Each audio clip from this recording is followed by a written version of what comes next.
I do want to recognize before we go into our keynote speaker today a couple of things. The first thing, and you guys will see this all year, and I say it all the time, we are part of the Community Business Connector program, which essentially means we are doing what we do on a daily basis, connecting businesses to resources. The difference is you don't have to be a chamber member in order to get connected with resources. So you have on your table there, you can scan the QR code if you have any questions, you want to know about funding, you want to know about permitting, all of these things, scan that QR code and set up a meeting. I do want to recognize a few folks that we have in the room, and we can hold applause until the very end. We have some elected officials here as well. So we have Mayor of Tukwila, Alan Eckberg, is here today. We have Council Member Satwinder Kaur, Representative Tina Orwal. We have Senator Kaiser, Superintendent Israel Vela. We have Annie McGrath, the CEO for the Seattle Southside Chamber. We have Samantha Lee, who is also the Executive VP of Seattle Southside Chamber. And then, of course, we have our mayor, sneak it in here, Mayor Dana Ralph. Thank you, Mayor. All right, and then we have also with the city, we have Kristen and Kayleen. They are the long-range planning managers for the city. And so if you have time today, which you will, go ahead and engage with them to talk about what long-range planning looks like for the city of Kent. So now it is my pleasure to bring up our keynote today, Washington Attorney General Bob Ferguson. So what I'm going to focus on in kind of my brief time is an issue that I was asked to speak about, and which is one that Zenovia and others here are very involved in, which is organized retail crime and organized retail theft. Just sort of 60 seconds before I get to that. So the AG's office, I thought I would just give a quick oversight of our role when it comes to public safety, which is not always intuitive. So while we're the largest law firm in the state, we've got like 800 lawyers, similar size support staff, offices all around the state. We are about 98% of our workforce is civil, does civil work, advises the state, does civil work on behalf of the people. We do have a small criminal division of attorneys and staff. It's small because, and this may be a little counterintuitive, but the individuals who have what we call original criminal jurisdiction to charge criminal cases. Somebody steals your car, someone breaks into your home, someone creates, does something illegal on the criminal side. It may seem strange, but the AG does not actually have authority to charge that person with breaking into your car or breaking into your house. That rests with your local county prosecutor, and for misdemeanors, your local city attorney. They actually have under Washington state law, they're the ones that have the authority to prosecute those crimes. So why does the AG have a criminal division? We have a criminal division, this will come up later on, because if a local prosecutor can't bring a case for some reason, let's say it's a small county, it's a murder trial is going to occupy all of their team for many, many months, they can ask my team to take the case. In other words, they can give me the criminal authority they have and give it to the AG's office. And then we can, sort of in their name, so to speak, bring the criminal case. So that's why we have a relatively small criminal division. They're very good. They work all around the state. They bring criminal charges all across the state. But it's only at the request of the county prosecutor. Or let's say they have a conflict. A key witness is a county employee, therefore someone else needs to bring the case, they can go to my office. The other thing we do is we handle for all but King County all matters regarding sexually violent predators. Again, that's because those other 38 counties have asked the AG's office to take on that particular body of work. So that issue of county prosecutors granting authority to the state AG's office will come up here in a moment on this issue of organized retail crime, which is a statewide issue. And what we're talking about when it comes to organized retail crime, just make sure we're kind of talking about the same thing, is we're not talking about somebody who goes into a store and steals a shirt, steals some pop and some candy bars. That's not what we're talking about. We're talking about organized retail theft. These are literally organized crime rings, okay? These are sophisticated. We're talking many, many, many hundreds of millions of dollars that is being stolen. They're going on secondary markets to resell these things. It's a complex scheme, and the challenges are real, which we're going to get to in a minute. But that's the focus of this work, is a fairly significant organized retail theft. So let me give you an example of why this is so problematic. Take baby formula. Baby formula is actually one of the most popular, putting that in quotes, items of choice for organized crime rings. They steal this product and they put it on secondary sites to sell it. So this gives you an example of why there are such issues with with organized retail crime. If you are a customer and you go online to buy baby formula, you trust that's been handled in a proper way, right? The health of your baby is literally on the line. Well, you have no idea that that baby formula was stolen from a store in your neighborhood, and then who knows how it's been handled, probably not properly, and now suddenly it is up for sale and you're buying it on a secondary market for your child. That's one example of many of the challenges of organized retail theft. I'll just be real quick on this. This is like a case study to give you an example of the scale of what we're talking about. Thrift Electro, I'm going to go through this quickly. This was a period of time several years ago where this individual directed employees to purchase stolen retail goods from shoplifters and others. Hundreds of thousands of items were resold on eBay and Amazon, generating between $1.5 and $3.5 million. This is just one guy's operation. There are some of the stolen items. Okay, so again, one individual. I don't want to say relatively small, but relatively, we've seen ones that are much, much larger than this. So what we did was, as AG, well, I cannot bring criminal charges, although hold your thought on that for a moment, right? As a statewide elected official, when we see statewide issues of any kind, that's where an attorney general can sort of convene folks, bring folks together. Hey, let's talk about how we can work together to address a problem. So with the business community, with labor folks, with law enforcement, you name it, we got together a task force to look at this challenge. Those secondary markets, they're a part of this as well, right? The Amazons are part of this as well. To look at, hey, what can we do as a group of folks who are impacted by this organized retail theft to come together and see if we can address it. We're the 10th state with this task force. We have a series of meetings that we're going through together. And again, where we're focused on are sort of multiple offenders who are working together. These are sophisticated, and they are stealing for the purpose of reselling. Okay, you are buying from these folks, whether you know it or not. So we've had a series of meetings. I've sort of gone through who's already there. Here are a few takeaways from the meetings so far, okay, that have happened. So one, retailers, large and small, are seeing their products stolen and resold at higher rates. This is not news for an organization like this. I've been giving this talk with the business community all around the state, so you know this already, you see it, you know that's going on. Number two, employees are facing high rates of threats of violence or acts of violence being perpetrated against them. I mean, you can imagine, right? People are walking these stores, walking out this stuff. This is a dangerous situation for the public and for the employees who are there as well, which is why we've actually had the working folks there, represented by their unions, have been attending these meetings as well. They care a lot about this. So this is one of those issues where literally you've got business community, the labor community, law enforcement, the public, right? Everybody's engaged on this because it impacts all of us. I've really touched on this. These entities are very, very sophisticated in terms of what they are, in terms of what they're doing. A point worth emphasizing is these cases are not easy to bring, even for a local prosecutor's office has a fair amount of resources. They've got a lot going on. You know that with crime, right? You know what's going on. To actually investigate and bring these cases that are often transcending jurisdictional boundaries, right? These folks don't care if they're in Kent or in Seattle or in Yakima or Spokane, right? It transcends any boundaries. That adds layers of complexity for bringing these cases. And a key takeaway was, look, we just need a lot more coordination amongst all the entities and individuals I talked about to coordinate in these cases to be able to bring them and to share information so we can be successful. So here are some of the key goals we have, none of them too surprising, right? Increase that coordination, center the voices of workers, research reforms and best practices, and importantly, increase law enforcement resources so we can actually go after these crime rings. So I'm going to kind of go through. We had a lot of outreach. I've been traveling the state with the business community, giving presentations like this. You're getting a truncated version of it right now. I mean, I don't think it needs to be really repeated too much, but, you know, in March, a suspect took an employee hostage before being fatally shot by the store's security guard. I mean, you know, I can only imagine the trauma for that individual and their family, right? I mean, these are very, very serious situations. And look, businesses have enough challenges going on right now. I suspect the last thing they need is dealing with organized retail theft and the violence and the threats that come with that and the cost.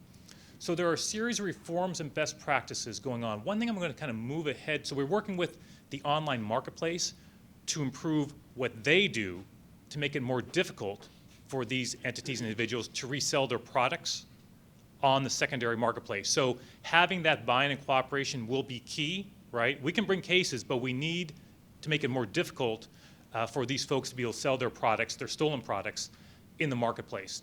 There are a few things here that, whether it's data sharing, identifying items that are susceptible to trafficking, and items that are offered at significantly below fair market value. There are clues for these resellers, steps they could be taking to make it more difficult for these folks to sell their products where you are seeing them and potentially buying them. So that's been a big part of the conversation. As example, hey, they can require sellers to provide documents to verify the ID of the seller, right? Require authentic and unedited photographs of the items. There's many more as well. So that's been a big focus for the task force with those entities to get buy-in from them on this. There's this great guide. The Washington Retail Association has been a huge, huge partner on this, and that's an understatement. So typically when I'm talking about this, we have an individual from the Retail Association with me as well. But they have literally a small book, right, that can help if you want more information about this, what you can do to protect yourself, steps that can be helpful. Encourage you to reach out to the Washington Retail Association. They have this guide. It's helpful. Experts help put it together. It's available for you if you want more information. And then the last thing I'm going to focus on before stopping here on this issue is the increased resources. So what we did was all of those entities we talked about, all the task force members, some folks were in this room, by the way, right, all decide, hey, you know what we need? The one thing we can do right away that make a huge difference is actually getting a team of prosecutors and investigators who only do this work, okay? So you can imagine if you're the King County Prosecutor's Office, you got a zillion things going on, right? Any one of these cases is large and complex and takes a lot of people power. So the idea is, hey, let's go ask the legislature for more than a couple $1 million so we can create a team in my office that can receive cases from local prosecutors who don't have the resources, and we can then charge those cases. So we'd have expertise. The investigators know how to bring these cases. The prosecutors are experts in this type of cases. So we proposed it, and we got the funding. We have Karen Kaiser, Tina Orwell, I know, or at least two legislators in the room. Please thank them for funding this, by the way. Give them a round of applause, because that money got funded. For us to move forward with that. So the money came in essentially July 1st, so I guess just last week. We'd already posted positions, so we are in the process of hiring for those positions and in the process now of taking referrals from county prosecutors to start bringing these cases. So hopefully I can come back next year or so and give you a report on how some of those cases are going. But the good news here is we got the funding. We have a team that this is all they do, right? That's what the legislature said. You're going to use this money to bring these cases and coordinate with all those entities and local prosecutors. So, hey, look, it's like any, will any one case stop this? Of course not, right? You all know that. Will any two cases? No. But once you start bringing these cases, there is a deterrent effect that goes into place. When these guys see folks going to jail for doing this, right? The goal here is to make it as difficult as possible for them, so there are consequences for their actions, and they see that. And I think this will be a huge step forward in making that happen.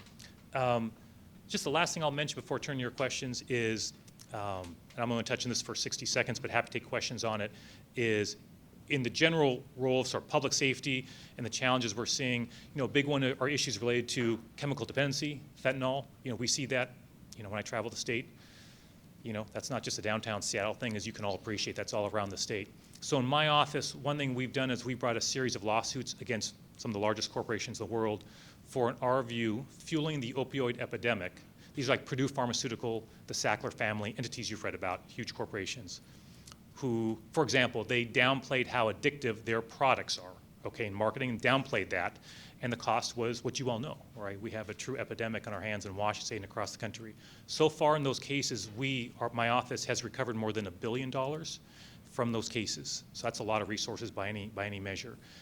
And more cases we're still filing, and we're in the middle of additional cases. So in working out the agreements, those cases, when they eventually reach a resolution, a settlement, what I write into those agreements is that the funds go half to the state, half to local jurisdictions, like the city of Kent, for example, right, King County, and the money can only be used to address the opioid epidemic, okay? Now, we give a lot of discretion to your local elected officials and to the state in how they interpret that, but it can be obviously treatment, it can be first responders, right? But the money must be used to abate the opioid epidemic. So for King County, I'm going to be maybe a little bit off, but I know for King County and sort of the local jurisdictions within King County, obviously including Kent, the amount that we've recovered already is well over $100 million, right, as one example. And that money is now starting to come in, will come in over a series of years, and we have more cases to come in. So some will go directly to Kent, a smaller amount, some to the county, a larger amount. Cities and counties can coordinate together with the resources they have to address the opioid epidemic. Okay, so I've stopped there. I think I'm under the wire with still 3 minutes for a couple of questions if folks have them. Sorry for going through it so quickly. If you're interested in that, hey, just feel to reach out to my office. The task force is meeting. It's open to folks. If you want to engage on that, we'd love to have you there and participate. And look forward if folks have any questions. I'll do my best to answer, yeah. So my question is, does the punishment fit the crime? You know, too many times people are being arrested and are released right away. Yeah. So what is the real deterrent? Are they going to be faced with a nominal fee as well? I mean, jail time, you know, it's great that we're doing it, for sure. It's just, you know, people just get released and released and released. And so that's my question. Yeah, fair question. So I'll just repeat so everybody can hear it. So the question goes to, hey, even if you bring these cases, Bob, will the punishment fit the crime? In other words, hey, what you see in the news, folks being released, not really serving sentences that fit the crime that you're seeing. So a couple things I would say. So number one, the answer is no, that's not happening now because the cases aren't being brought right now. That's not a criticism of anybody. Everybody's really busy. They got a lot going on, but it is reality. There are some, like the case I mentioned before, I went through that slide quickly. I'm quite sure that individual faced a very significant sentence, is my recollection. Okay, I'd have to go back on the slide, but that was not a, hey, 1 month and you're out of here sort of thing. Now, but number one, you got to bring the cases, number one. Even when you bring them then, I think one thing that will help is, honestly, is that, look, I think that judges need to see, and I think they do see, how significant this is. You can't turn on the 5 o'clock news without seeing what's going on. And so part of being a good prosecutor is you center the voices of the impact of those crimes. That can be the business, who's lost some money as well, but it's also the worker, we gave examples, or the public, or, hey, here's the actual experience. Tell that story to a judge. So there's a monetary impact to be sure that the business feels and that consumers feel, but you also want to talk about other parts of it's more than a monetary. I'm not minimizing that by any stretch of the imagination. That's real and very significant, but there is more to that I think, to your point, that's a story that we have to tell to a judge. Ultimately, it is, of course, in the hands of a judge, but these would be considered serious crimes, right? The amount of money being stolen, the criminal element to it, the risk to the public, those would be considered serious, and we would certainly be, I can't prejudge any particular case, but the cases we'd be bringing, we would be asking for something significant, up to the judge to decide what to do at that point. Thanks for asking that, yeah. Yes? I was at a Rotary meeting with Senator Mark Mullen. We discussed more of the drug issue. Obviously, the formula, that's organized crime. Let's all agree most of our thefts fueled by drugs. We talked about how we can all agree that no consequence isn't working for possession, right? So it should be mandatory long-term, not short-term treatment. And we are now scrambling to get the funding for more resource, and that addicts, recovered addicts are going to be eligible to become drug counselors because there aren't enough drug counselors to handle the problem. Yeah. Is that accurate? Is that accurate? Yeah, there are not. Yes, I think everybody here would agree there are not enough resources, which is why, frankly, more than $1 billion from our cases can be used for exactly that purpose. As an example, with hopefully more to come from our office alone. And one thing I appreciate about your question was the importance of the treatment side of that, right, to help folks. Number two, I would say, just to connect to this, so that drug issue is not really what we're seeing for organized retail crime, right? To just be clear, right? Now, I'm not saying that's not a huge problem, right, in our society. Of course it is. For this area specifically, that is not what's driving these particular crimes. These are folks who are in it to make a whole lot of money, and they do. The volume is massive, and the economic impact is massive. But to your point, I think the legislature, as you saw, took a pretty significant step this last session and special session to address that. And I do think, certainly legislators in the room right now agree 110%, as do I, with your focus on that treatment for folks to get them the help they need, so we don't have this cycle going over and over again. You got it. Let's do one more, I think, and then I've got to leave it to the next group. I'll do this one. I'll find you in the back afterwards. How's that? Yes, go ahead.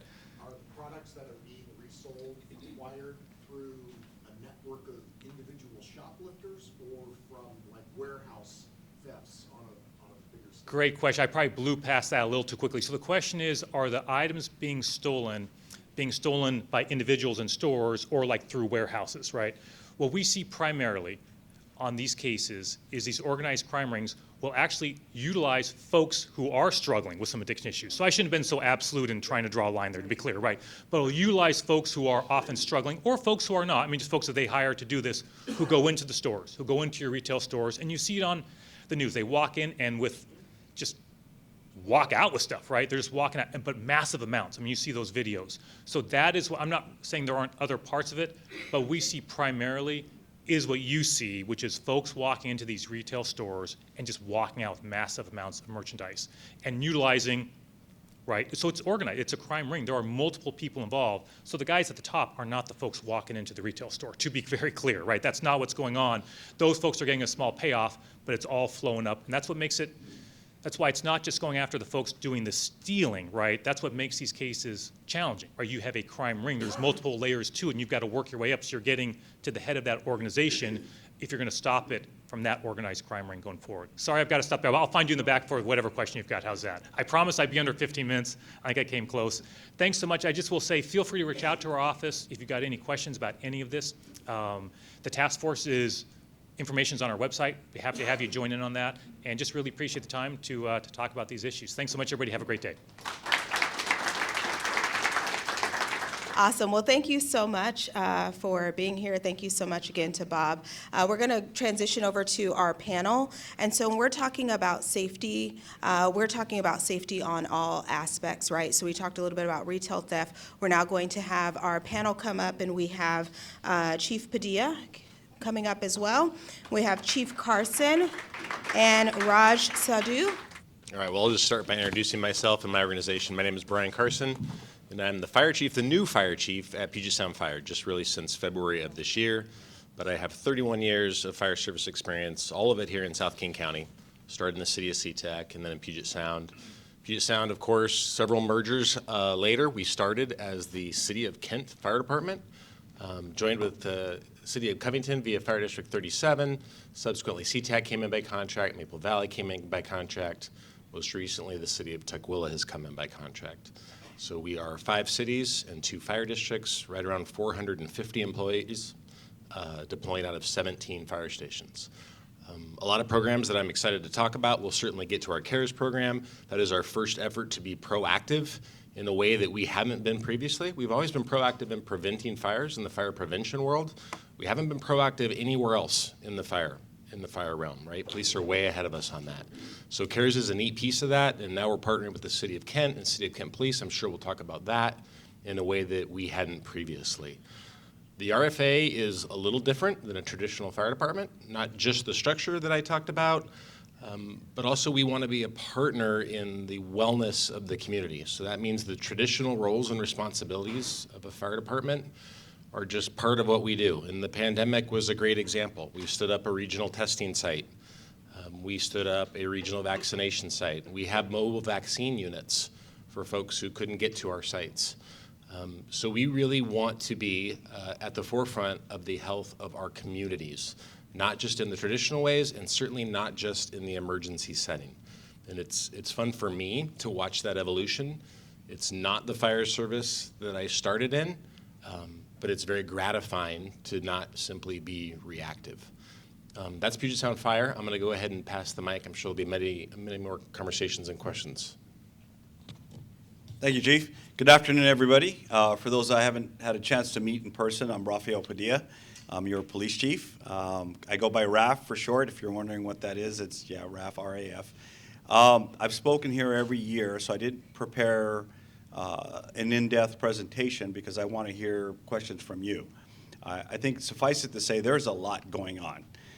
And so if there are questions you have from your business perspective or as a community perspective, I want to leave time to have that discussion back and forth because I think that's always been, for me at least, the most valuable part of this lunch that we do every year is getting to hear exactly what's going on with you and trying to provide some answers. And if I don't have the answers today, getting you in line to get the answers, we'll find them and track them down. So right now our focus is we survived the 4th of July, so we're really happy about that. This is the time of year where the firefighters are more busy than we are. We kind of like that.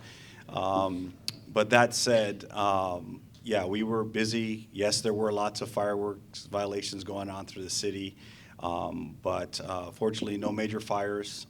We had other incidents, and it's a real challenge, right? I've spoken last year about things are improving with the city of Kent, and this year looks good, and we are on track.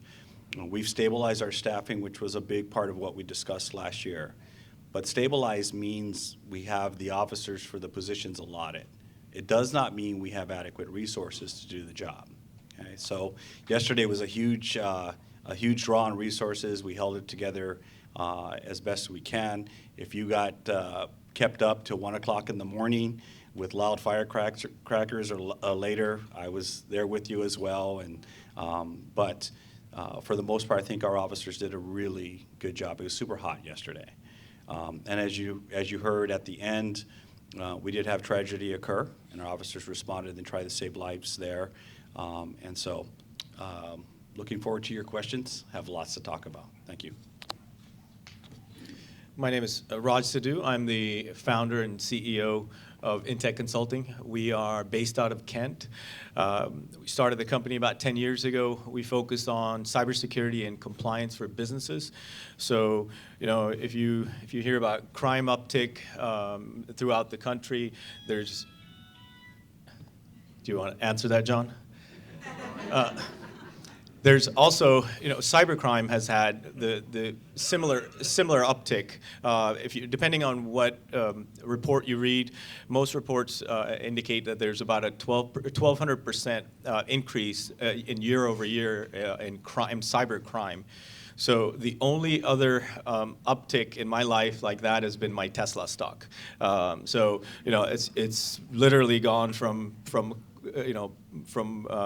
me investing a couple $100 to now a couple $1,000, which is huge. But cybercrime has been ticking up, and we've been trying to protect our customers and trying to educate our customers on how to fight it. And the biggest thing is, you know, education. So that's, you know, the reason why I'm here. I'm sure most of you here are either business operators or owners or have some sort of influence on how your data and your people and your technology are protected. So I'm here to answer any questions, and I'll be happy to meet up afterwards as well. Thanks. In the organized retail theft arena, some of our local police departments, I know Renton, for instance, have partnered or at least coordinated with some of the big box stores that are targeted by these organized crime rings. Has Kent been able to do that with any of our big retailers in the Kent Valley? Yes, we've done with all of them, actually. And I don't know if everybody follows our social media, but I hope you do, and I encourage you to, because you get to hear about great things like our Community Academy, which is being scheduled in the fall. So Zenovia, thank you for, there's several graduates in the room, and it is a great experience. Senator, to your question, we've partnered, but it's you know, it's a drop in the bucket. Right. And I love the fact that we are putting resources and focusing on this big issue. But there were some very good questions posed by members that are attending here about what really happens at the practical local level. And I have an awareness that the Attorney General doesn't have, so I'll share my perspective. There are, I'll call them foot soldiers being used by these organized groups to go out and commit crime. The challenge is with these is if you have an investigative unit, they can do the long, prolonged investigations. So you're talking, these investigations will take months to put together before you take down a large organization for racketeering. And we have the expertise to do that. What we don't have is the priority. So all of my expertise for that level of investigation is prioritized on violent crimes, our homicides and our shootings. And they do a phenomenal job of finding and identifying and arresting those people involved, the offenders. But I don't have the ability to put their focus on retail theft. We do arrest people who shoplift, and we've done those emphasis. And what happens is they're dealt with at either a misdemeanor or a felony level, and the consequence is not significant, and it is not a deterrent. If I book someone on felony charges for theft today, say they go and they steal a couple of generators from Home Depot, and we arrest them, they will not spend more than a few hours in the King County Jail in Seattle, which, by the way, I have to go all the way to Seattle when there's a really good jail sitting right here that we can't use. So there are holes in the system, and I appreciate and like that we're looking at this at a statewide level. We have some local issues that we have to overcome. So there's that. But we're doing what we can as far as partnerships. The solutions I would offer, and I would like to see maybe considered more, is that these large corporations, because they're not hitting the small mom and pops places for the most part. The investment could be made to harden the security at these locations. There is, if you go to any Costco anywhere, and Costco's not seeing a huge issue with this, is why?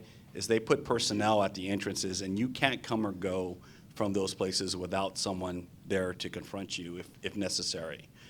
I would like to see us look at opportunities to invest through the corporations on what they can do to make it harder to steal their stuff. Because I will tell you, for years, their policy was just let people go. Okay, and that fed the fire. The other thing I would like to look at is if there is an opportunity to look at the cyber marketplace, maybe you're laying here. You know, if you open a brick and mortar place in the city of Kent, you have to go through permitting and code and all these other things and licenses. I don't think there are any restrictions. I can set up a site on Amazon today and start selling stuff. Why is that? What's the responsibility and role of the forums out there that facilitate the marketplace, right, that are not vetting people to ensure that they're doing business legally, right? So I think if you can go to where the source of the issues are, we might have a little more impact, and we wouldn't have to be people in our jail who are suffering from addiction issues and things of that nature. So. Yeah, thank you. I'm coming right to you, but can you tell us why we can't use the jail, that beautiful jail down there? It's not available due to staffing. It's not been available for about 1.5 years now. Okay, so first and foremost, I'm here representing my business, but most importantly, I'm a mother. I lost a child to drug overdose. What's really hard for me is I have another child that he's not a child anymore, he's 30 years old. And he had suffered through addiction, and just so you know, he's 4 months clean now, so it's a blessing. But it wasn't from the resources. And what I want to say is I'm very frustrated with our systems because my son, during the COVID time, was starting fires in his apartment. The apartment complex, myself, we were trying everything to get him arrested. They wouldn't. I mean, he was putting other people in danger. He's in danger. Tried to have him committed. Wouldn't commit him. Even the police are like, oh yeah, he's messed up. So there was no matter every single thing I did, there was nothing that anybody was going to do to help. And so we give free housing to the people that are addicted. They're getting away with walking into stores and stealing things. And so my question is, we have all this money that's for addiction and things of that. Why are we giving them free housing? Why isn't there programs and steps for them to go through to get acclimated back into society versus putting Band-Aids on everything? It's my worst fear to get another call that my son is dead now because we're just putting little fixes. And I don't mean to be negative. I lost a child, and if you have never lost a child, God bless you. And I don't want to lose another one. Well, first off, let me start by saying I'm really sorry for your loss. I'm sure you are not alone, and I'd be shocked if there was anybody sitting in this room that didn't have family members afflicted by drug use. I have that personally as well. I've got a brother who's in the wind. I don't know if he's alive today. So it is a real issue. And I can't speak to the global systems that are in place, but I will speak to what we have here, and I'm going to give the fire chief an opportunity as well. So in Kent, and through Mayor Ralph's leadership and the council's strong support and leadership, we've moved the needle for what we could control in our city. State law is coming on board here August 15th, but well before that last year, the leadership direction given to me as a director in the city from my boss was we need to be able to do the things that we can do. We need to run our lap, do what we can, because whether it's our fault or whether it's not our fault, our people need better, okay? So with that in mind, we moved and the city adopted ordinance that made public use of narcotics illegal and an arrestable offense, because I agree with you. In my 31 years in law enforcement, I have seen numerous people turn their life around after they were compelled to get help. Okay? Fentanyl is a one and done type of drug. It is life altering. And to think that people can just decide and wake up one day and go, I'm going to quit cold turkey from this powerfully addictive drug is not reality, and it doesn't make for good policy. So the city enacted a thing that gave my officers the opportunity to get them in our courts, and what supports that behind the scenes is our courts and our judges are very community court and solution oriented. We go with a treatment first option, and if that doesn't work, then we do the enforcement option. So what you're talking about at a local level is occurring and will continue to occur. One of the challenges with the way that the drug laws were restructured is it went from a felony to a misdemeanor, and I understand and support that maybe prison isn't the solution. I get that. The problem is the funding was at the state level, right? Your municipality is now taking on drug cases that it didn't get any new funding for. So we'll be appealing to our legislators on that issue as well, because it's hugely expensive. The other thing the city did was it stood up a crisis responder team in partnership with the Regional Fire Authority, and it is starting to work. We have better options than having to sit 4 hours at Valley Medical, nothing on Valley, but that's the wait times now, right? I tie up an officer or two at Valley Medical, and then the person's released within hours, okay? We have a great solution in that. I'll let the fire chief speak to that, and soon coming, we're gonna have crisis receiving centers. And I'll talk more about that. That's going to be a big deal as well. Chief?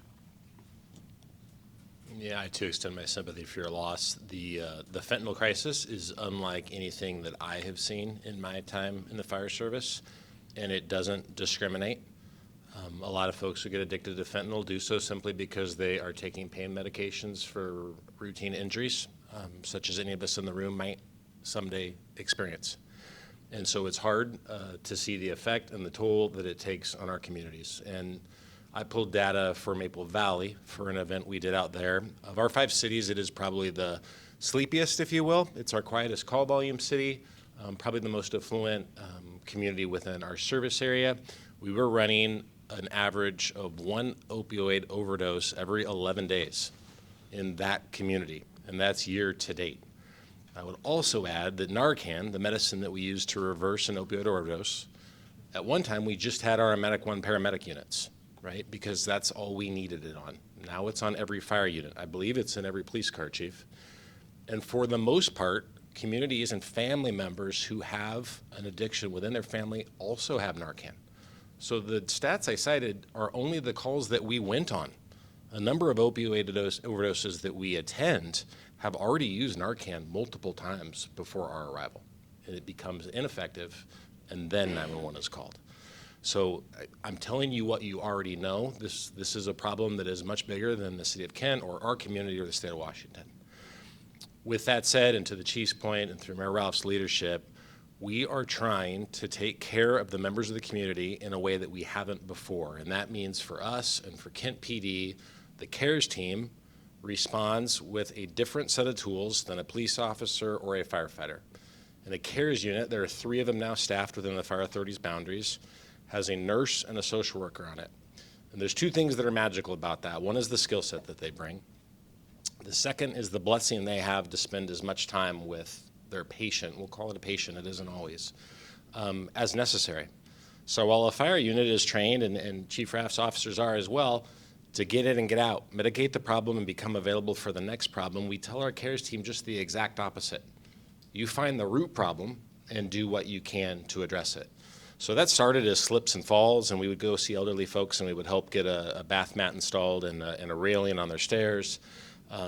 It started with folks who had chronic 911 calling conditions, and it morphed into these chronic social issues that were every bit as prevalent as the chronic medical issue. And I think that's when Chief Padilla and Kent Police got involved and said, boy, we're seeing the same folks you are, we're seeing the same things you are, we need to be partners in our response to this. So from my perspective, there is nothing more satisfying than watching 3 Kent PD units and a fire unit roll out to see a patient and leave 10 minutes later because the CARES unit's there, and a nurse and a social worker are handling the problem in a way that our folks just can't. They just can't. Now, to your question about what systems are and aren't in place, and for the legislators in the room, what is missing is a depth of resources for the CARES staff. Because expectations are sky high for these folks, and they can't solve everything in your living room. They need people to call, and they need resources. So that, I think, is the next evolution in the program, but we're proud of the start that we have in this city and in the other cities within the RFA. Go ahead, Ben. What's the fentanyl crisis worldwide? I mean, I'm gonna say we're number one. I mean, it does other, you know, does Canada, does Mexico, does, Great Britain have fentanyl crises, and what are they doing? So I don't have a super read on the global status. I know I would be surprised if the United States wasn't tops in the world. I'd be extremely surprised. The main route, so take a look at how this happens. The main route, and this is based on DEA federal reports, the main route for the chemicals that bring fentanyl to our country or originate in China. They go to Mexico, where they are manufactured by the cartels, and then they are brought into our country. That is the way that fentanyl gets here. Right now, the reason why fentanyl, in addition to its addictive nature, is so prevalent is that it's also extremely cheap. And in our country, the cheapest place to get fentanyl is right here. Okay, I saw a report that it was $8 a hit, and it dropped to $5 a hit recently. Okay, these cartels are recently.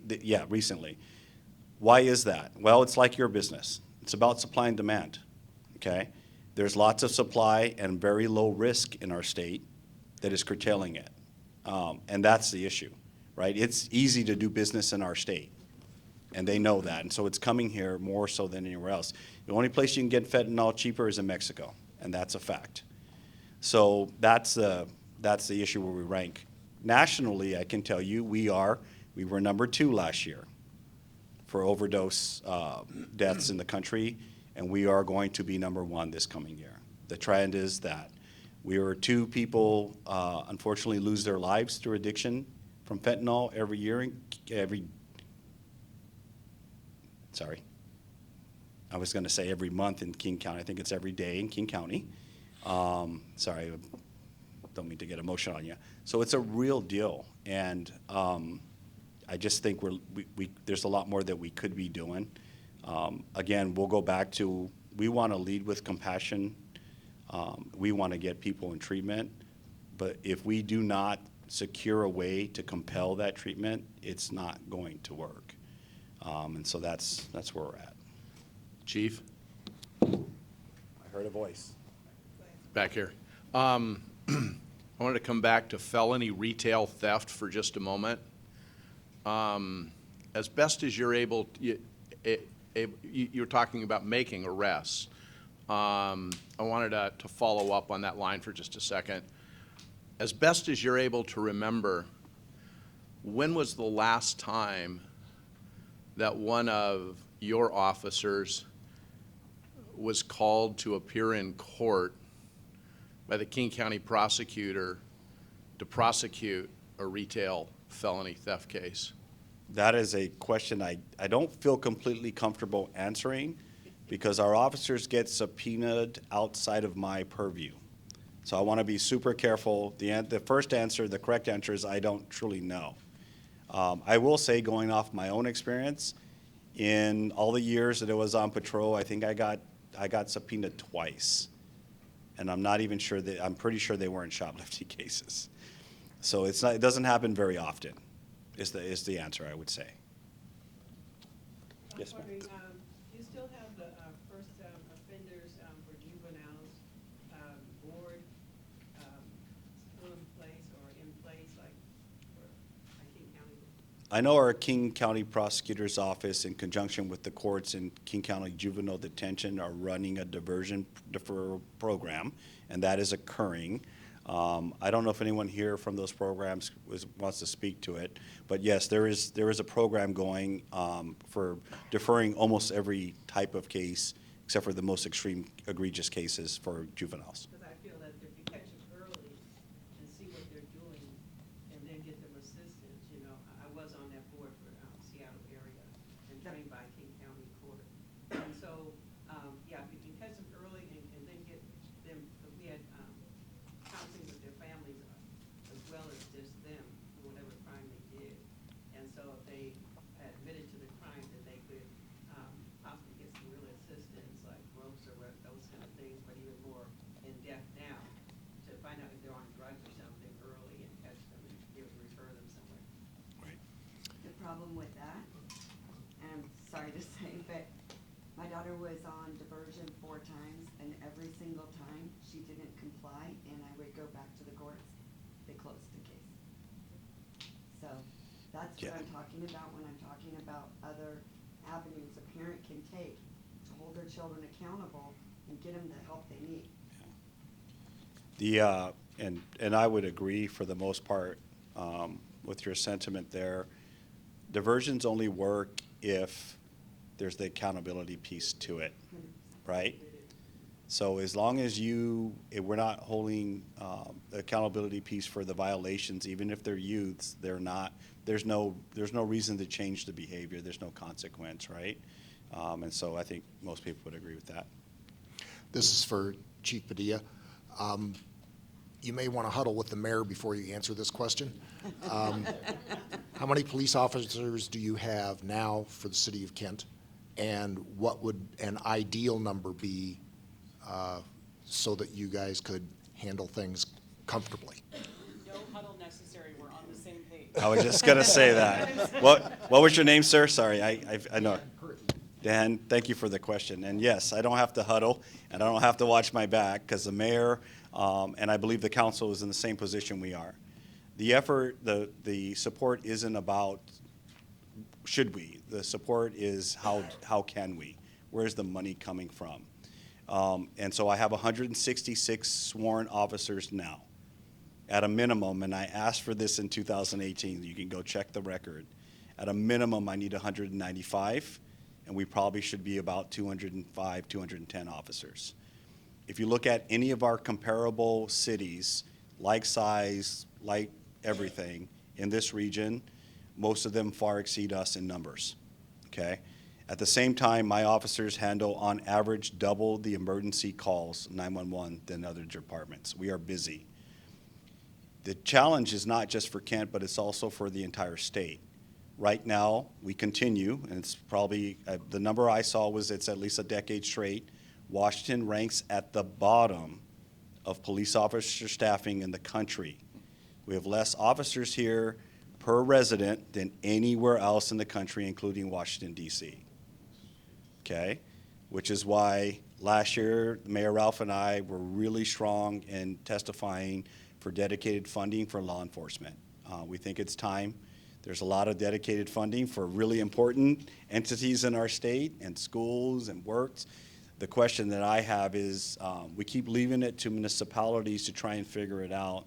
And when you don't have a huge revenue source, like the city of Kent is not a wealthy revenue city, let's just face it. We do really well with the resources we have, but with the level of activity and the need to really address the crime issues in our city the way they are, I need a lot more officers to even get the ball rolling in the right direction. So I'm proud of the work our women and men do now to hold things at bay and do the best we can. I would be lying to any of you in this room if I told you we were performing law enforcement services the way that I would like to perform them, the way the mayor would like them performed, and the way our city council wants them performed. We're just not there. So again, super strong support from our elected. It's a matter of how we're going to pay for it. Chief Padilla and Chief Carson, we've talked about retail crime, we talked about drugs. I think as a father of 2 young children growing up in Kent right now, the alarming rate in shootings is increasing. I think we're almost at 2022 what do we have, 11 in 2022 homicides, is that correct? You're challenging my short-term. I think it's about, I'd pay attention to these things. I think we're already there. I think we're already there for this year in 2023. And there's no magic, crystal ball you guys can look into and predict why, but I think society's lost value for their own lives and other people's lives. What do you guys see? And you guys both respond to these shootings. You're seeing change in the city of Kent and the rise in shootings. What can you contribute that to? Well, first I'll just suggest that it is certainly not a city of Kent problem.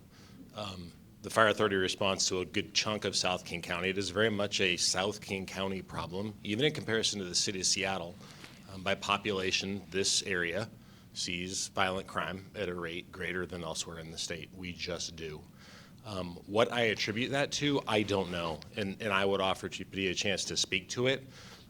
Unfortunately, the fire department remains entirely reactive on that, right? And we have a response that I am proud of, but it is not a response that we want to see, particularly with the young folks that we see as victims in a lot of these shootings. Very complex question, so I'll try to hit some of the points that I can. On the issue of what's contributing to the high violence, I think it's a combination of several things. It didn't help that our systems were kind of muted, including the systems that serve our youth during the pandemic, right? That certainly didn't help. At some point, we're going to be asking real questions about how we're handling youth crime, how we're doing that under the current system, whether or not that's actually impacting and getting the results we think it should be. My biggest concern is that we're just delaying the inevitable, and that while we don't have accountability maybe at the juvenile level, it just means we delay it until they become adults. We have a lot of 19-year-old young men getting arrested for shootings and homicides right now, okay? That number is pretty consistent. So there's a lot going on, but in terms of what we're doing about it, to be honest, we're very reactive, right? After the fact it happens, I would like to see us invest more in the preventative things. The question about, and this is going to sound completely self-serving, but maybe it is a little, but it's true.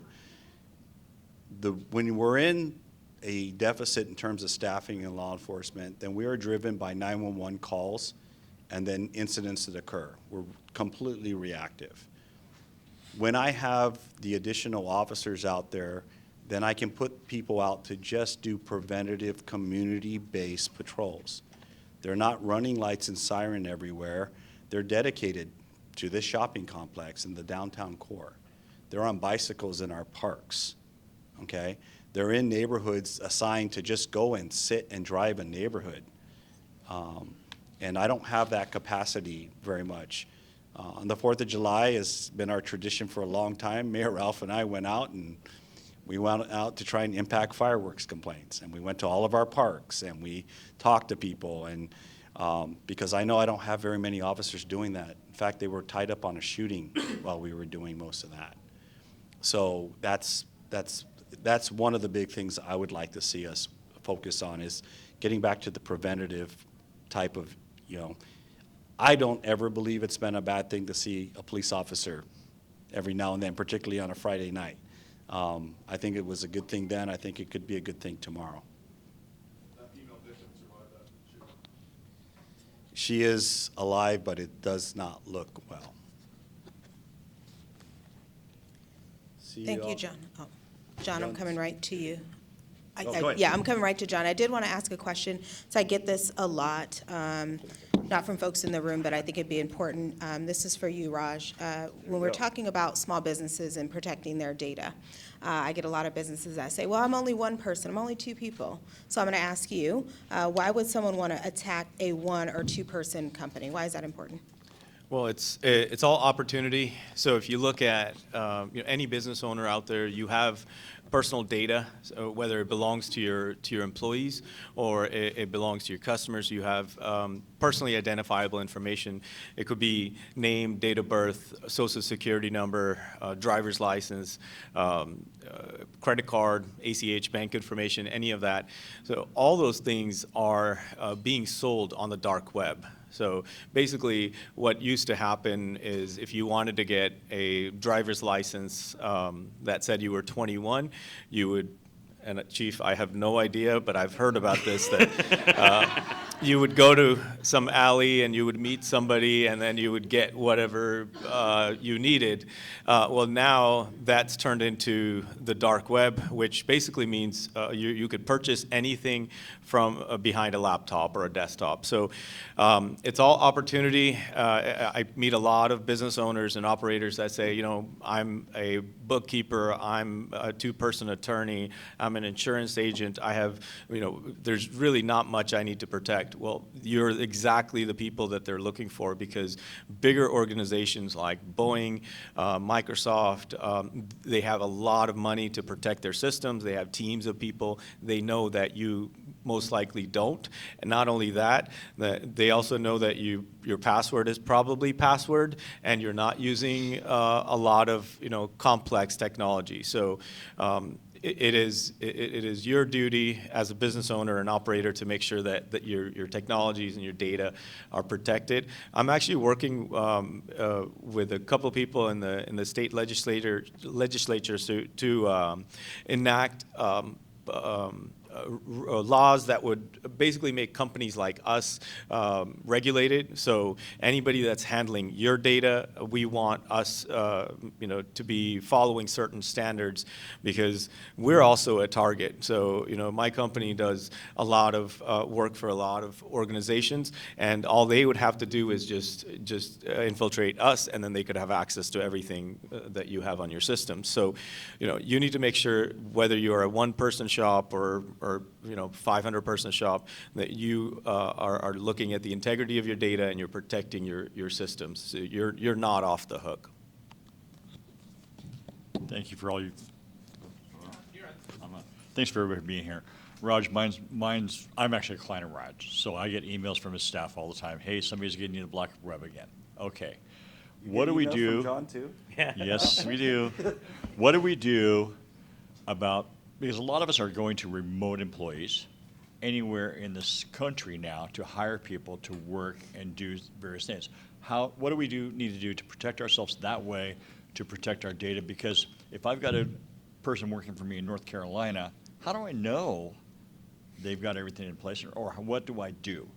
Yeah, that's a really good question. Over the last couple of years, I've had several clients and prospects come to me and say, you know, we've moved away from this central office where we had firewalls, we had all these things, and now we've gone to people working from home, and therefore, you know, I shouldn't need all the protections. Well, it's the opposite effect. So not only do you need the same protections, but you probably need even better protections, because what happens is people will take their laptop and they'll connect it to any open Wi-Fi, which is a huge no-no. You should not be doing that, because there's a reason why somebody is giving you free Wi-Fi.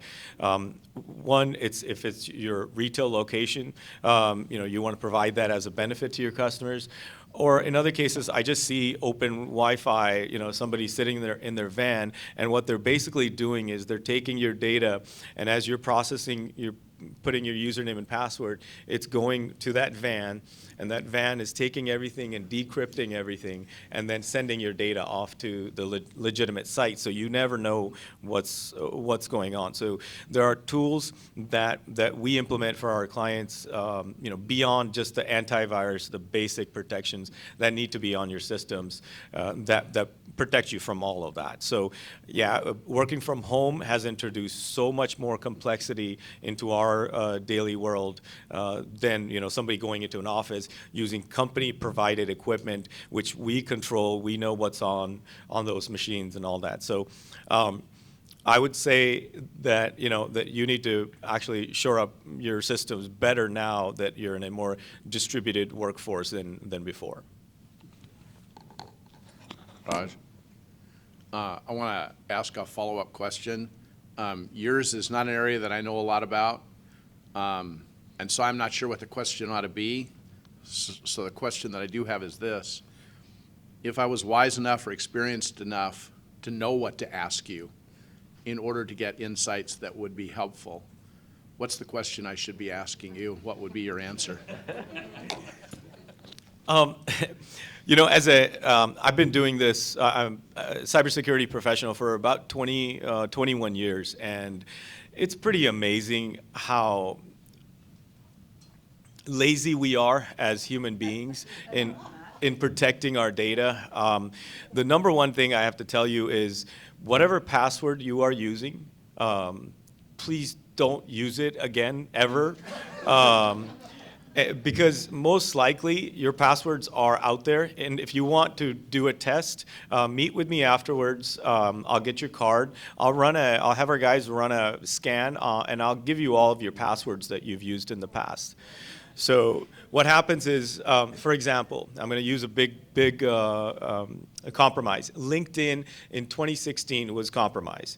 LinkedIn wasn't very honest, and they said, well, they didn't get away with your passwords, but the bad guys had your passwords. So if you use your company email and then, I don't know, password 98, which is my favorite, so that password is already out there. And then what happens is the bad guys go, this guy is not very sophisticated, so they're going to try password 99. Password 00, password 01.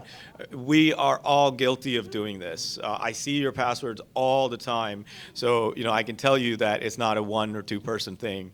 The other thing is, one is your password has to be secure. The other is use multi-factor authentication. There's a reason for that.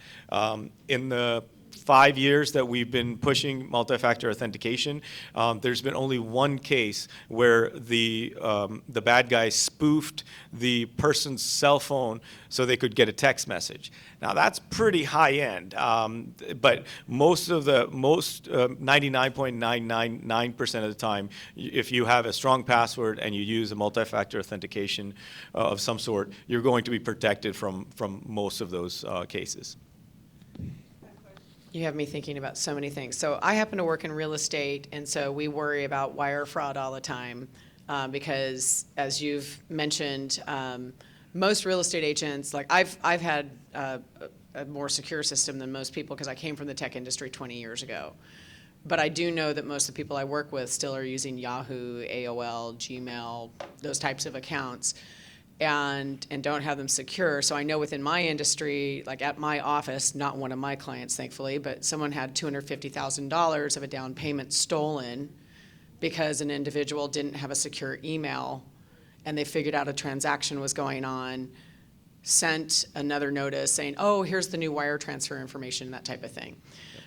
So it's very real for a lot of small business owners. You can be hacked super, super easily all the time. They're always watching it for us.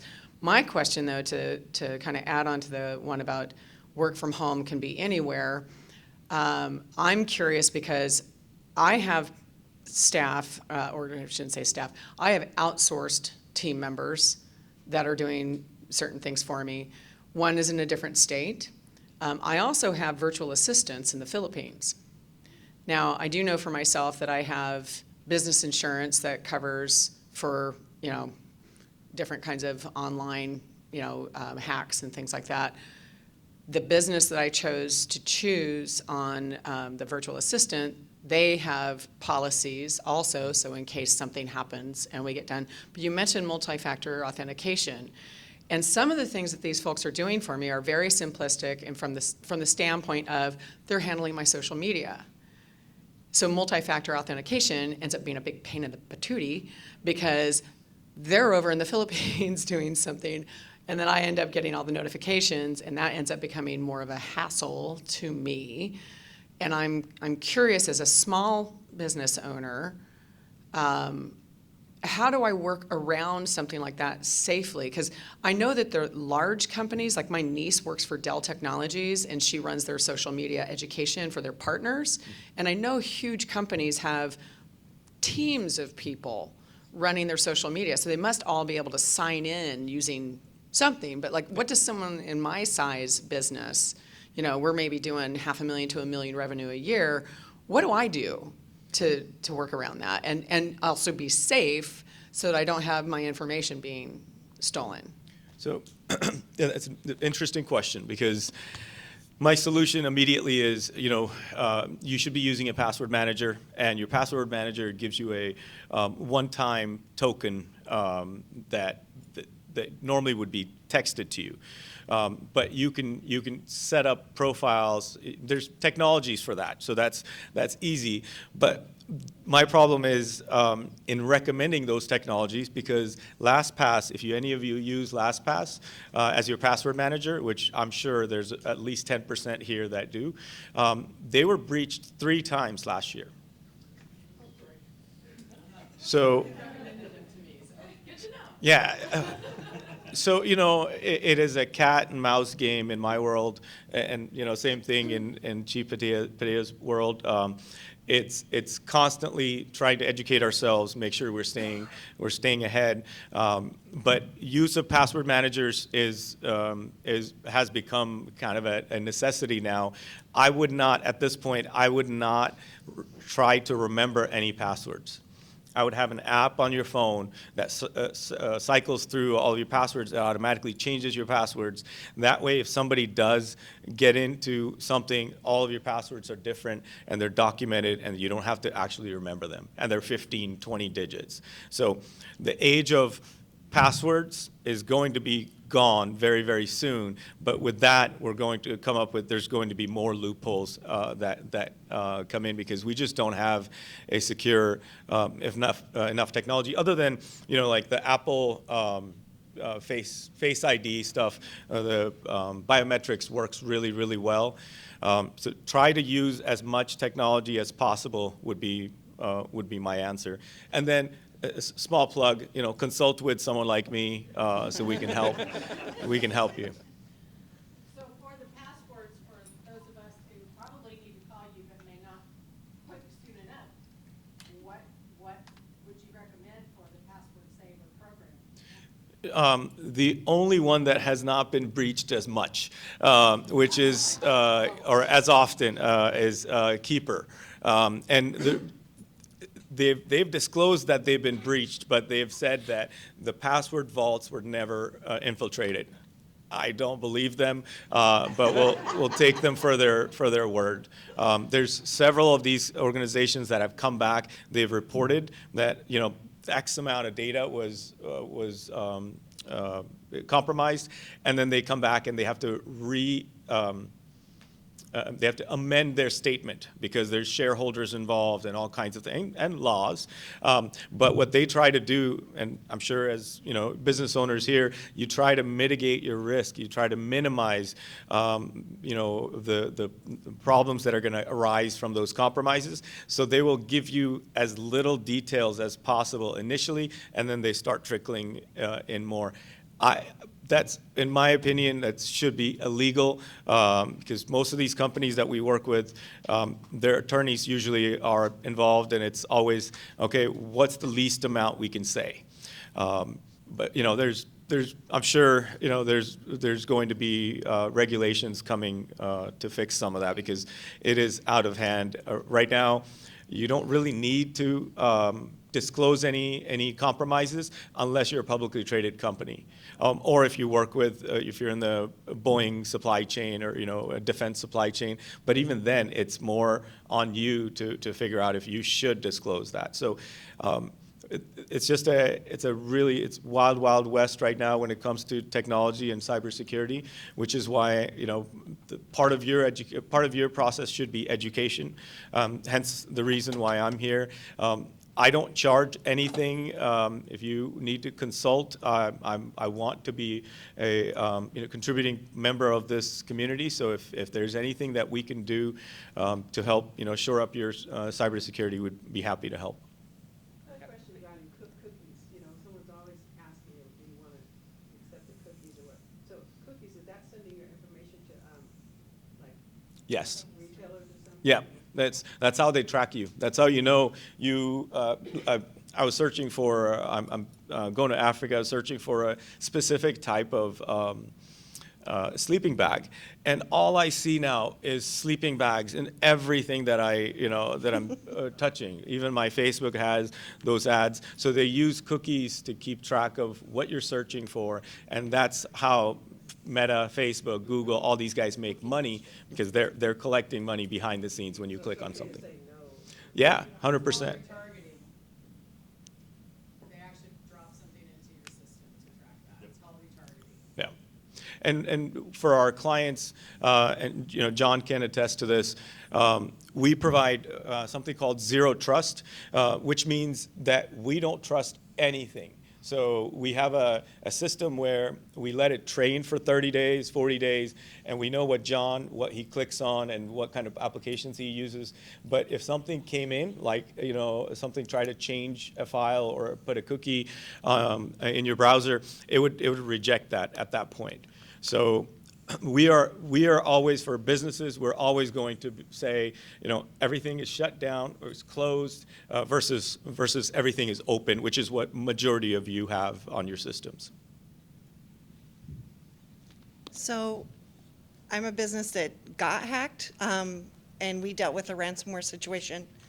I'm wondering more from a business standpoint for support from community members, sort of an after the fact, because I guess I would have liked our IT firm to be regulated, as you requested, because they didn't have the systems in place that we understood that we purchased from them. That's been remedied. But when I called the police, the actual officer I got on the phone was, "What's ransomware?" That wasn't a very inspiring answer. And I called multiple individuals, and actually my accountant had the best response of anybody that I spoke with for a solution for us and a way to move forward. I'm wondering what services either the chamber's providing or the police or any other social services for businesses out there that do get hacked or have an issue, so they know what to do next. That's a really, really good point. I'm gonna take a little tangent here. I was at a cybersecurity conference in Nashville just a couple of weeks ago, and I go every year, and every year we have the same FBI agent come out. He's in the cybercrime division, and every year what I see is the threshold for the crime, for cybercrime, just keeps going up and up. So a few years ago, if it was $20,000 that somebody took from you, the FBI would get involved. Then it became $1 million. This year, they told us if it's under $100 million, they're not touching it. So much of this is going to it's going to be worse before it gets better. So I 100% agree with you. I'm going to work with Zenovia to get some sort of resource out there, even if it's a 30-minute call with my team and cybersecurity team. Even if you don't work with us, we can at least give you, here's bullet points. These are things you should be doing. Because a lot of times what happens is, people try to either pay them off. So you get your Bitcoin and you pay off, and then you don't. It's like the Somalian pirates. You just don't know if you're going to get your stuff back or not. So we always recommend you never pay the ransom. That's because we have backups and systems in place that we test. You do disaster recovery tests annually, so that way we know we have 100% confidence, and you as the business operator has 100% confidence in us being able to restore you, because most likely if you pay them, they're going to attack you again because they know that you're gonna pay.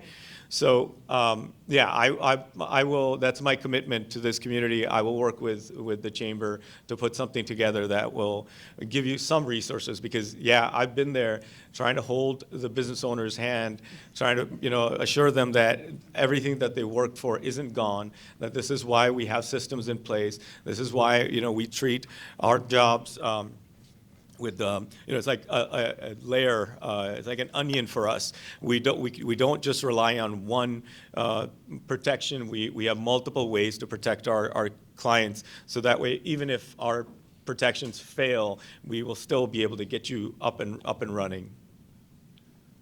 Do you want me to answer that? Yeah. So as far as the city and the police department, I was going to say before we got too many questions going, my advice is to hire someone like him and do everything you can to protect your business. There are no resources in the city or the police department to address cyber crimes. What we do is we'll come and take a case report from you, and we will refer that to the feds. And you just heard I guess if you don't lose $100 million of stuff, they're not going to deal with it. So there are some large agencies that have a cybercrime unit. That's a pipe dream for us right now, just so you know. So my advice is to do everything you can and get prepared for that's going to happen at some point. And so what are your contingencies for it?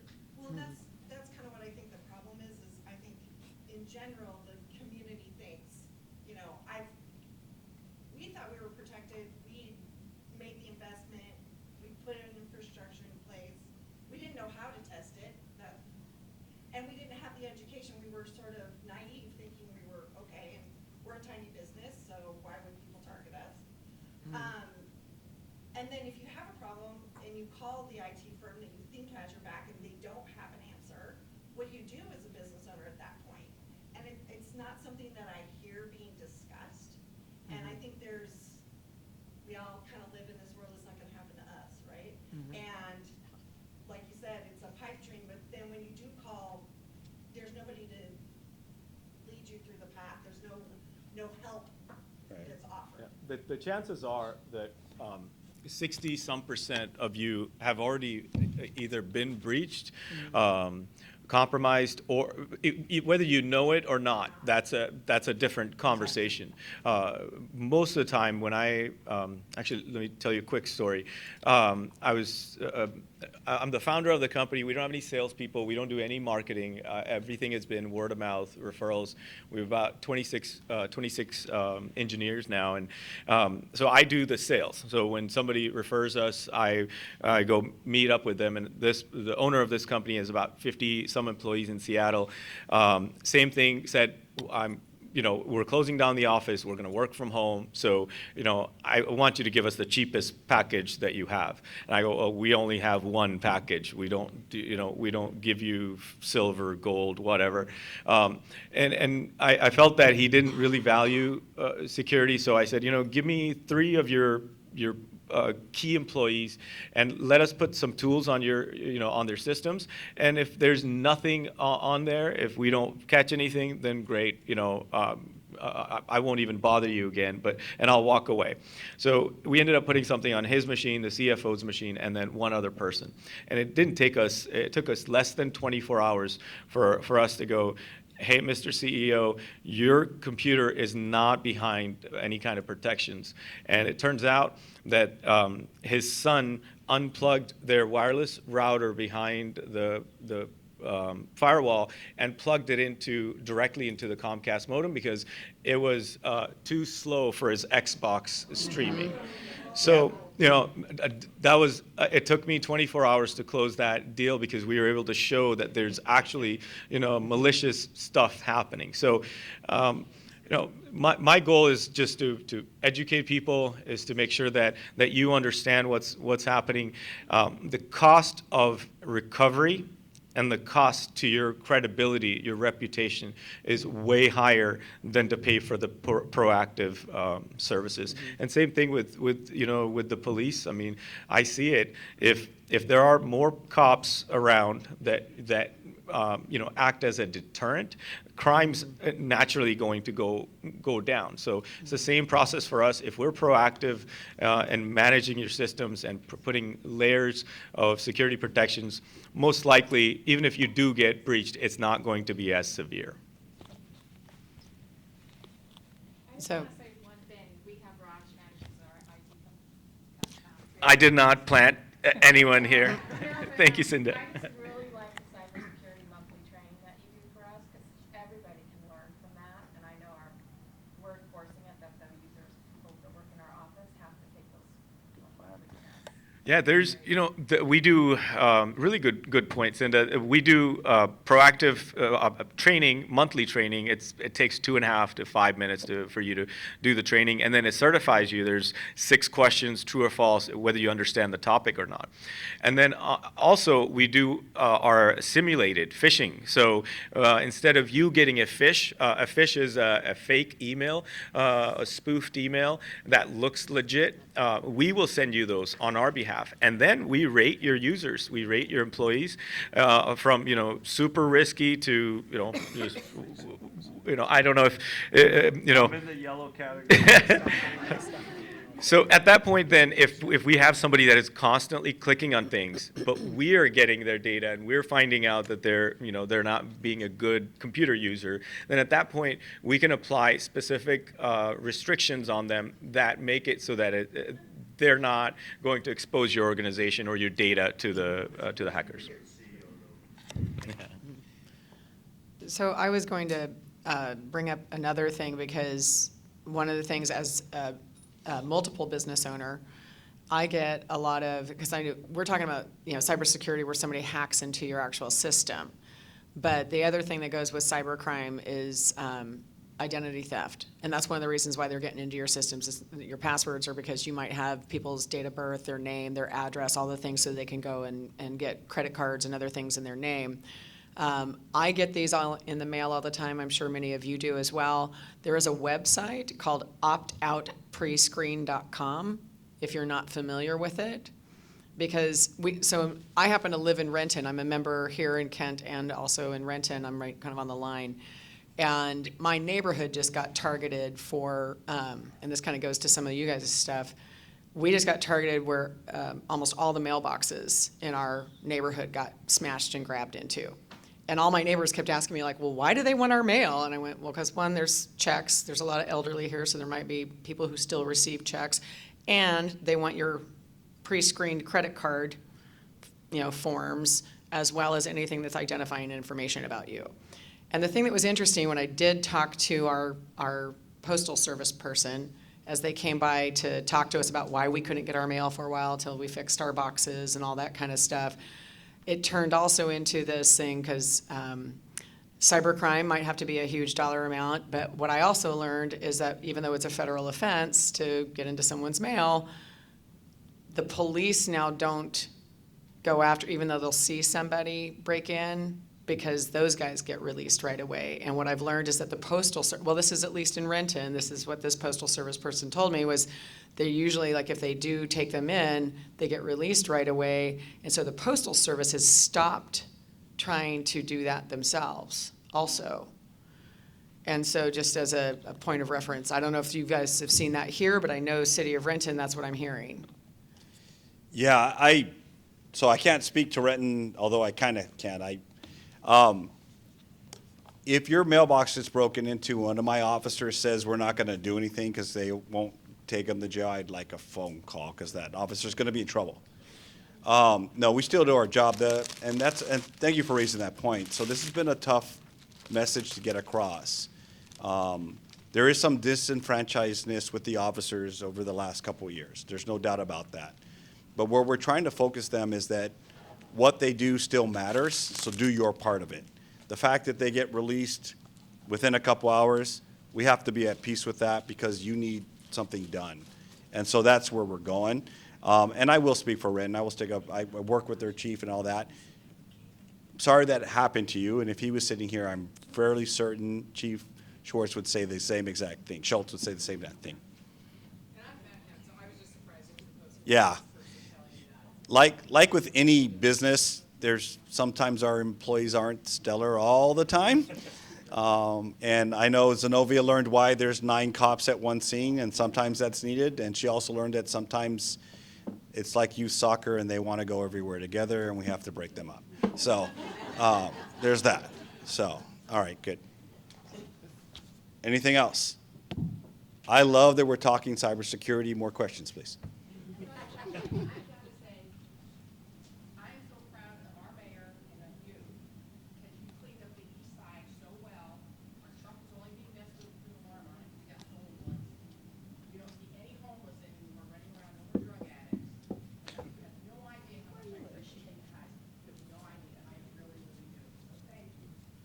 Oh, thank you. Thank you. You saw me knocking on wood, right? So, that part. I know we're getting close to the end. Are we done? You were done. Thank you. You're not done, but Awesome. Well, thank you all so much. I appreciate you. So excited about all the questions that came in. Again, it's important if you have any questions, just reach out to the chamber. We'll definitely connect you with anyone on the panel. They're always around and available, so if you need that contact information. So just a couple of things that the chamber is working on. I want to talk a little bit about, we're right now talking with the Regional Homeless Authority about some issues that are going on, specifically on Peck Highway. And so the chamber is really working with the mayor and Regional Housing Authority on a project that's happening. So that's top of the list for us as well. We have reinstituted our master classes, and so I gave Kyra, I think she left Kyra a list of our master classes that we have at the chamber. Raj has sent in a series of master classes that he's going to start, but this month we have the SBA coming in talking about loans and information as well. And then last month we had Washington State come in talking about your taxes and what it really looks like to be properly taxed, I guess, in a nice way. And then also another conversation I'm having, I've been working with Blue Origin directly to stand up, we just had our expo. We're looking at doing a commodities expo. Basically, my conversation to them in their procurement department is, are we using the resources here locally? And their answer was not as much as we should be. So we're going to be standing up a commodities expo, essentially having all of their services that they have down to their forks and spoons and paper from locally. So that's another thing that we're working on. Bob Ferguson, Attorney General, talked about it as well. I'm part of that retail theft task force, and so if you all are even interested in joining that or need information, I do have access. There was a resource for the Washington retail best practices. If you need that, I do have that electronically, so go ahead and send that in. And then the final thing that we are also working on, thanks so much to my new staff who I'll allow to introduce themselves in a minute, is we have a call into the Japanese consulate so that we have a sister chamber there. And so I'm trying to put together something where we have a tour over there with our sister chamber. So those are some of the top things on mind for the chamber and what we're working with. And then I would like to introduce, so for those of you that weren't here last month, you knew that Liza left last month. She's doing great, if anyone cares. She's doing wonderful over at Pacific Lutheran University, doing their marketing. And so I have 2 new staff members, and I'm just going to allow them some time to introduce themselves. Bruce Madoka. Some of you, I'm Bruce Walden. I'm the new business engagement manager, and some of you might have heard me on your voicemails already, or got that phone call that I was encouraging you to remind you about today. You'll probably hear from me way much more in the future as I'm looking for more and more things as we're planning. We know the gala is coming up in September, so I'm going to be bugging you all more and more. But I'm also there for your memberships. So I'm looking for those new members, continuing to grow with our old members, and finding out what you may need from us. What can we do to help support you? My background is in community service, but I'm also a background of 20 years of costume design, so I come from an area of that along with retail management. So I've worked with all sectors of kinds of people in businesses, and also being a past business owner in my past life in Oregon. So I know what it's like, and I've been there, but I'm here to support you all now. So I'm ready for this new adventure that Zenovia has brought me on. So I'm excited to get to know all of you much more better and make some magic here in this community. Hi, my name is Madoka Arinaga, and I'm new. This is actually my 2nd week of being at the chamber, but I'm so excited to be here and working with you in the future. My background is youth education and helping youth homeless and really little kids. I was a teacher too.